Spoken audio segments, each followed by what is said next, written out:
नमस्कार, आज के वीडियो में स्वागत है। आज हम देखेंगे पहला शब्द है आज एब्स्ट्रैक्ट। ये एडजेक्टिव, नाउन और वर्ब तीनों ये रूप में होता है। पहले एडजेक्टिव पर विचार करेंगे, एब्स्ट्रैक्ट के एडजेक्टिव फॉर्म पर। इसका अर्थ होता है एग्जिस्टिंग इन थॉट और एज एन आइडिया। विचार में होना कोई चीज़, मतलब ये भाववाचक शब्द अमूर्त इसके लिए शब्द होगा। कोई चीज़ विचार आ रहा है वो भी एब्स्ट्रैक्ट, उसको एब्स्ट्रैक्ट कहेंगे। या शॉर्टेंड फॉर्म ऑफ स्पीच और रिटन, किसी चीज़ का जो लिखित सामग्री है या बोलने वाला भाषण है उसका कोई सारांश में वो हो, संक्षिप्त रूप हो, उसके लिए भी एब्स्ट्रैक्ट कहते हैं। उसके लिए भी एब्स्ट्रैक्ट शब्द यूज होता है। समरी, एब्स्ट्रैक्ट का मतलब समरी भी, जिसका हिंदी सारांश होता है, नाउन के रूप में यूज होगा। तो वर्ब के रूप में रिमूव और एक्सट्रैक्ट समथिंग फ्रॉम समथिंग, किसी चीज़ से किसी चीज़ को निकालना या हटाना, उसके लिए भी एब्स्ट्रैक्ट वर्ब के रूप में यूज़ होता है। इसका सिनोनिम होगा एक्सट्रैक्ट कहेंगे या रिमूव भी। नेक्स्ट मीनिंग है एबिस्मल। एबिस्मल एडजेक्टिव है, इसका मतलब होता है बहुत ही बुरा, एक्सट्रीमली बैड। इसका सिनोनिम टेरिबल होगा। टेरिबल का मतलब ही बहुत खराब होता है, वेरी बैड। 73 नेक्स्ट मीनिंग है एबिस। ये एडजेक्टिव है, इसका मतलब होता है बहुत ही गहरा। चैस्म का मतलब ही बहुत ही गहरा होता है, तो ये इसका सिनोनिम है। नेक्स्ट मीनिंग है एक्सीड। एक्सीड वर्ब के रूप में इसको देखेंगे। एक्सीड के साथ जनरली प्रीपोजिशन टू लगता है। एक्सीड टू, STH का मतलब पहले भी बताएं, इसका मतलब समथिंग के लिए इसका शॉर्ट फॉर्म ऐसे लिखते हैं। एक्सीड टू का मतलब ए पहले माने देख रहे हैं, meaning to agree, to demand, request और ट्रीटी, किसी संधि, ट्रीटी का मतलब संधि, रिक्वेस्ट का मतलब अनुरोध, डिमांड का मतलब मांग, को किससे सहमत होना या मान लेना। एक्वियस इन भी, एक्वियस भी का मतलब होता है, उसके साथ प्रीपोजिशन इन लगता है, उसका मतलब भी कोई चीज़ को मान लेना। एग्री, एक्सेप्ट या एक्वियस इन भी इसका सिनोनिम होगा। बी में देखेंगे दूसरा माने to achieve a high position, specially become ruler और किंग, किसी उच्च पद को प्राप्त करना, खास करके शासक या राजा। और सक्सीड टू का मतलब भी, सक्सीड का मतलब ऐसे सफल भी होना होता है, लेकिन यहाँ पर सक्सीड टू का मतलब, सक्सीड का मतलब कि किसी राजा के बाद पद को प्राप्त करना, तो सक्सीड उसको भी बोलते हैं, तो सक्सीड टू वो भी होगा इसका एक्सीड का सिनोनिम। तो दो अर्थ होता है, एक तो कि कोई संधि या समझौता या अनुरोध को स्वीकार कर लेना, और दूसरा मीनिंग है किसी उच्च पद पर आसीन होना, उसके लिए सक्सीड टू होगा। और एक्सीड में पहला जो अनुरोध है या संधि को या किसी मांग को मांग लेना, उसके लिए एक्सीड का सिनोनिम एग्री टू डिमांड या रिक्वेस्ट और ट्रीटी या एक्वियस इन, एग्री, एक्सेप्ट, ये सब होगा इसका सिनोनिम। बी, ये एक्वियस इन बहुत ही कई बार पूछता है सिनोनिम में या एंटोनिम में।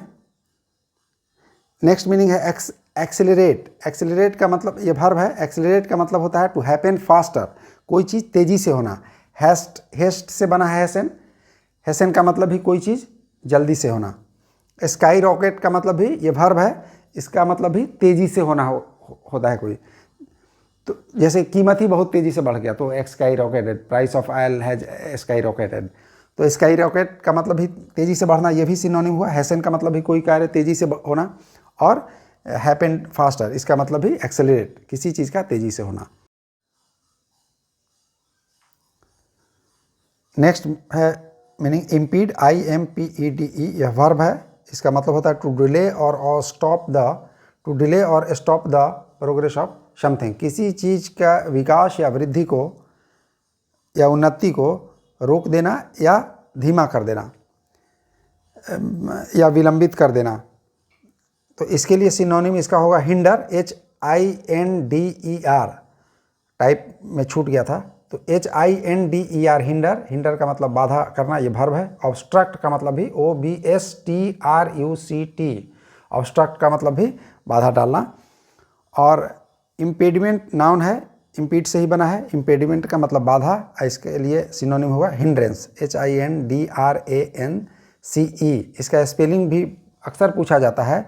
HIND के बाद ई दे देगा स्पेलिंग टेस्ट में, लेकिन डी के बाद सीधे आर होता है। यहाँ DE होता है लेकिन यहाँ ई हट जाता है। हिंड्रेंस, हिंड्रेंस का मतलब बाधा। नेक्स्ट है एवरेज। एवरेज का ये नाउन है। इसका मतलब होता है, एवरेज का मतलब कि धन की तीव्र लालसा।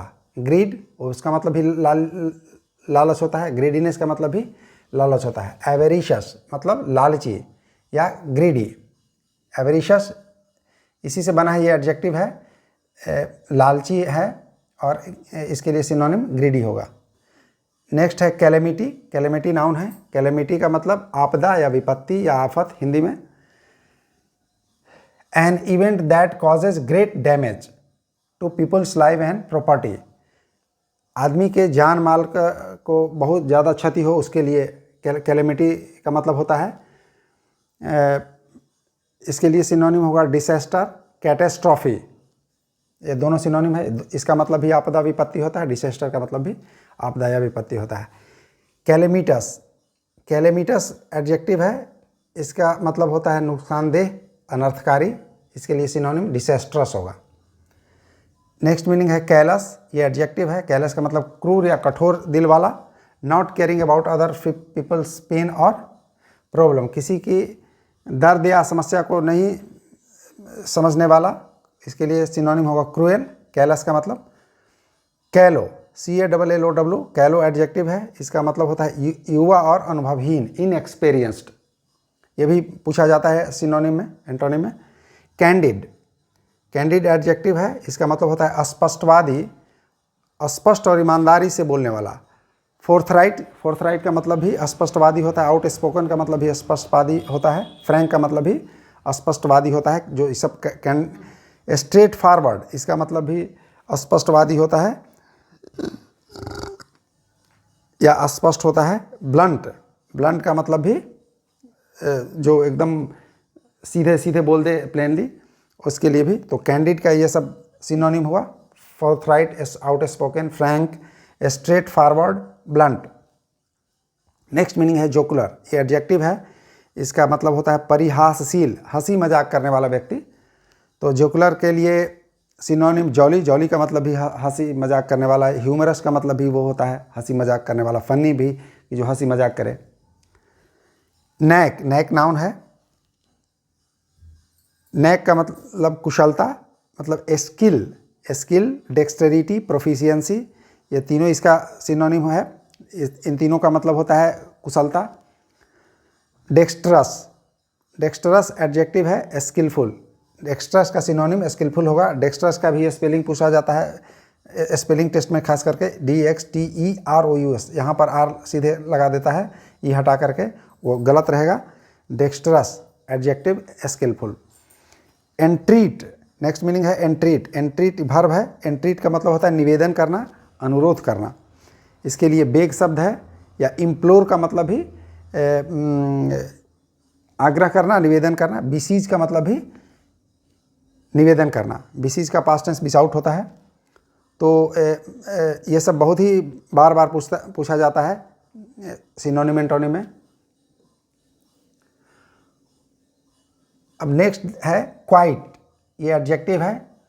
इसका मतलब है चुप और शांत। साइलेंट, इसके लिए सिनोनिम है। साइलेंट का मतलब भी चुप, काम का मतलब भी चुप, शांत भी होता है।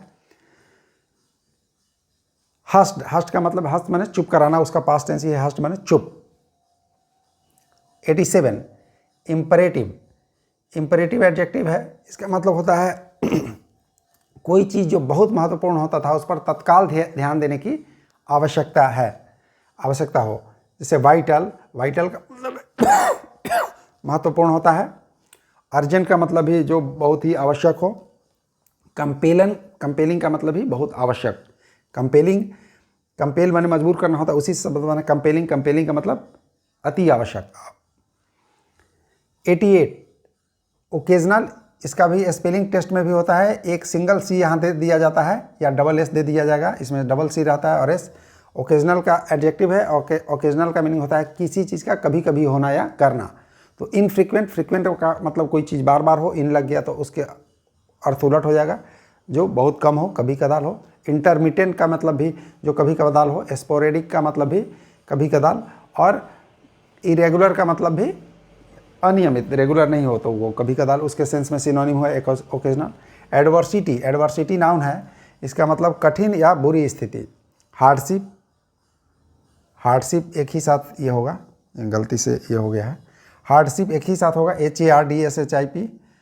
हार्ड टाइम्स भी और सफरिंग, ये तीनों का मतलब ही कठिन या किसी आदमी का बहुत बुरा स्थिति।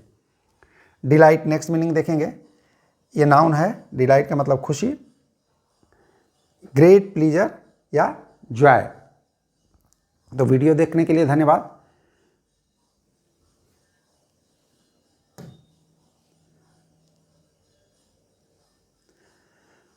वीडियो देखने के लिए धन्यवाद, और इसको रिक्वेस्ट है कि आप लाइक और शेयर और सब्सक्राइब कर दें, तो इससे हमको वीडियो और बनाने में प्रोत्साहन मिलेगा। और इसको ध्यान से देखें, इस बहुत ही इम्पोर्टेंट मीनिंग लिखा गया है, और इन सब मीनिंग्स का परीक्षा में बहुत यूज़ होता है, बहुत पूछा जाता है। तो मीनिंग जानने से हम लोग और अभी अंग्रेजी समझने में हम लोग को आसानी होगी। अभी कुछ दिन और थोड़ा सा इंग्लिश का मीनिंग का क्लास करेंगे, उसके बाद और चीज़ पढ़ाया जाएगा। तो इसको ध्यान से देखें और कोई पोर्शन छूटेगा नहीं, सब कंप्लीट इंग्लिश हो जाएगा, करा देंगे। तो इसको ध्यान से देखिए और इसके लिए धन्यवाद। ठीक है, थैंक यू।